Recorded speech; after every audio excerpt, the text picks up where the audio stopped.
அவன் ப்ரோ பிளேயரா? அப்ப இன்னைக்கு கன்ஃபார்ம் போயதான். சோ தாய் டேய், என்ன எமோட்ரா அது வித்தியாசமா இருக்கு? ஏய் நான் தான் சொன்னேன் ப்ரோ பிளேயர் அவன். என்ன சொல்ற? சதறது இன்னைக்கு நம்ம தான் இன்னைக்கு போய் ஸ்டார்ட் பண்றடா. சுருட்ட சூரோட போறடா.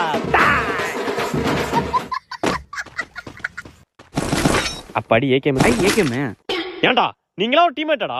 லூட் அடிக்க எங்கனாச்சும் விடுறானுங்களா? நான் கிளாக் டவர் போய் லூட் அடிக்கிறேன்டா, போங்கடா. ஐயே எங்க என்ன சொல்றானுங்க? பண்ணி போயிடுவோம். புளிய மரம் தான் போய் குளோவால். மச்சான் நாக் ஆயிட்டோம்டா. என்னடா நீங்க என்ன லூட்டும் அடிக்க விட மாட்டீங்க, கில்லும் அடிக்க மாட்டீங்க, எரிச்சல் ஆகுதுடா. வரண்டா இருங்கடா. மச்சான் எமௌண்ட்லாம் போறாங்க, சீக்கிரம் வாடா. எமௌண்ட்லாம் போறாங்களா? அதோ வந்துட்டே இருக்கடா, வரண்டா இருக்கடா. அம்மா அந்த ப்ரோ பிளேயர் எங்கடா இருக்கான்? சுருட்ட அவன் எங்கனே தெரியலடா. ஐயோ